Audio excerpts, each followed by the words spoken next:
Hey everybody, what we're going to be tying tonight is a blue wing olive parachute. Blue wing olive is a little fly that's in the southeastern streams, a wintertime fly, so now's a good time to stock up your boxes. Now what we're going to be doing tonight for materials is we're going to be using some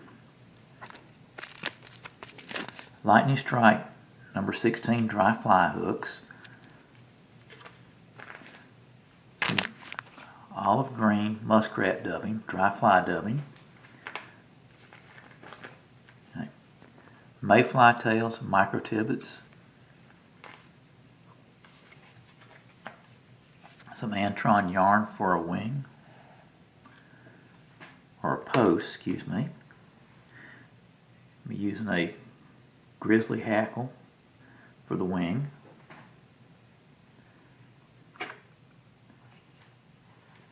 and then some uni thread, olive 80. Okay, so let's get to tying. You know, when I first started tying these flies, I guess I've been tying about 6 months, and there's 2 or 3 things I just knew about fly tying and tying parachutes. Okay, number one was I just knew that I was a pretty good fly tyer. Okay. Number two, I thought I didn't have a drinking problem. And then number 3, I didn't think I'd ever say a curse word again. Well, I started tying these things, and pretty soon life had a humbling effect, and before you know it, I had 2 or 3 of these things I knew that just weren't true. So anyway, I started tying, and pretty soon after that, my wife left me. Then I couldn't afford to tie for a while. And I started tying again, and then California fell in the ocean. At least that's what the internet said.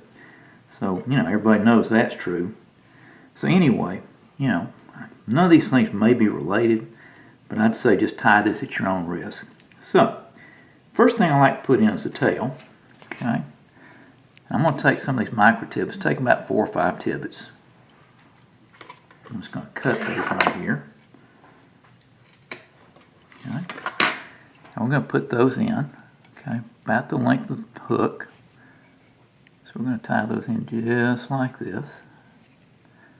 See how long they are. That's just a little tiny bit too long, so we're going to pull them back like this.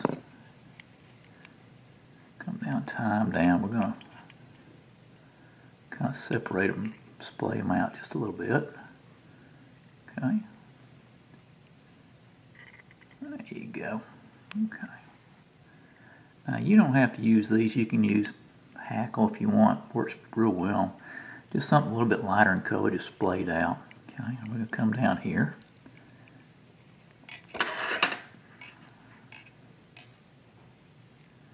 Now trim that up. Now this one little wing fiber is sitting up, so we're just going to trim that. Okay. Now, the next thing we're going to do is tie our post in. Now this gives people some problem. Now you can use calf tail if you want to.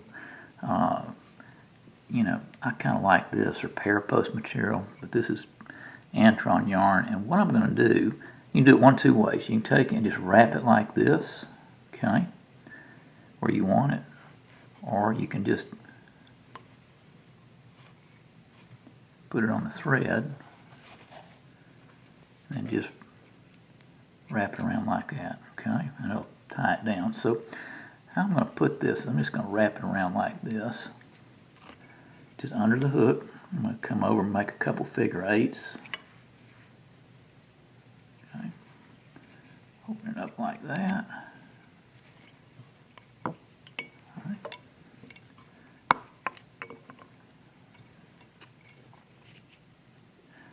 All right, when I get at this stage, I'm just going to helicopter around the hook, just like that. But you don't have to go very far. 4 or 5 threads wraps up and come back down, right? Just like that, and just figure 8 it again, kind of stabilize it. At this stage, if you want to put a little drop of cement on that, I've got no problem with that. I'm going to come in, we're going to trim that bit, okay, just like that. Alrighty. Now this, how much you put here is kind of a matter of preference. You just got to have something that's thick enough to hold that wing when you put it up. Now we're going to take our grizzly hackle at this stage, I'm just going to strip some feathers off. Okay. I'm just going to tie it in.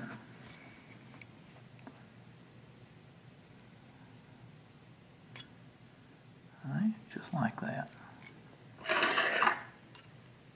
I'm going to trim that little noodle off right there.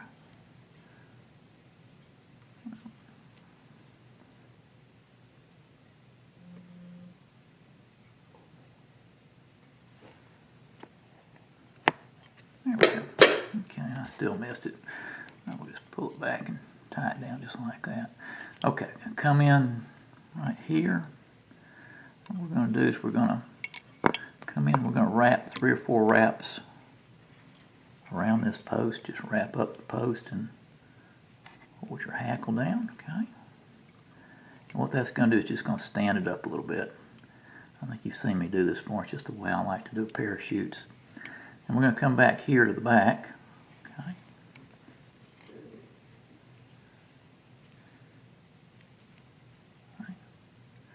And we're going to dub the body. All right. Now, I like to use dubbing wax. It just makes my life smoother. So I'm going to generously place some dubbing wax on the thread. Okay.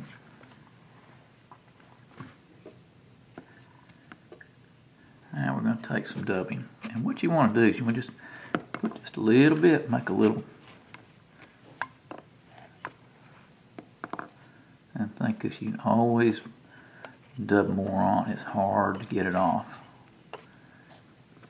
Okay. Okay. All right. Now, what we're going to do is have a thin, tapered body here when we get through with this.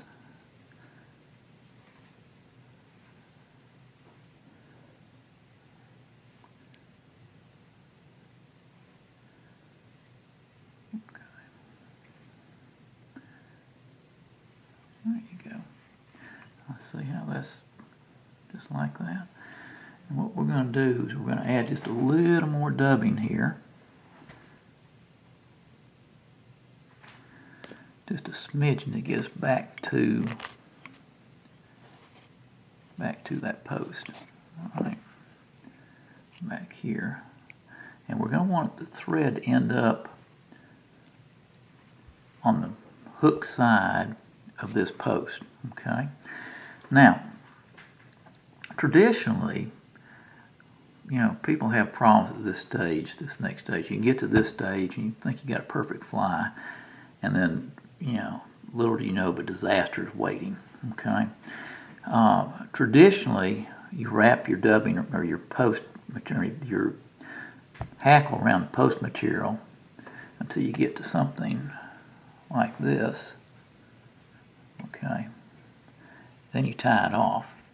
Now, what's the problem here? Okay. First off, you just can't see what the heck you're doing if you tie from this angle up that way. And, you know, unless you're experienced, the first few of these you do, there's several things that can happen, and, you know, almost none of them are good. You know, you end up catching the hackle, and, you know, so you've got a fly that doesn't have an even helicopter of hackle around it.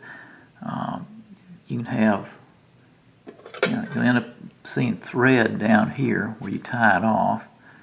You know, the post itself can be angled or bent over. You know, anyway, you kind of end up a lot of times with the fly that, you know, not even the fly's mother loves, and you just take that thing and, you know, you put it in this fly box where, you know, section of your fly box you don't want anybody to look at, and you fish it just because you spent so much time doing it. But, you know, everybody's got those sections of fly box. So let me show you the way I've been doing this here recently. May make things a little easier for you. So what I'm going to do at this stage, I'm going to just take the fly and I'm going to put it back in the vise like this. Okay. Now, you can see what the heck you're doing now. Now, if you'll notice, the reason I put this thread on the uphill side of this, because this thread's hanging off the post right here. So what you're going to do is you're just going to take your hackle here. You're going to wrap it around 2 or 3 times. All right. And there's 4. All right, so we're going to quit there. Now, you just take the thread, you just wrap it just like that, okay? And you wrap it a couple times around there. All right, and that's going to hold just like that. Well, all right, let's do this here. Do this again. There, I got it. Okay, now, time to finish your fly off. All right, what we're going to do, we're just going to do our whip finish. Okay, right here, right now, this way. Okay.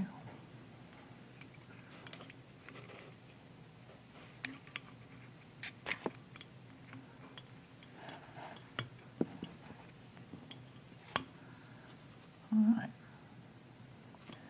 Twist that down. Take your scissors. Trim that.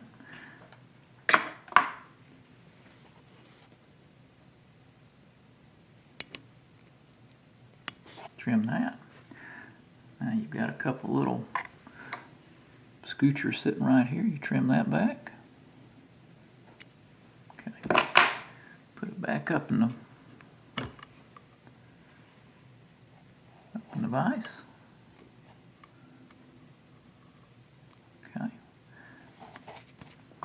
And what you're going to do is you're going to trim this post to the length you like. Just make it look neat.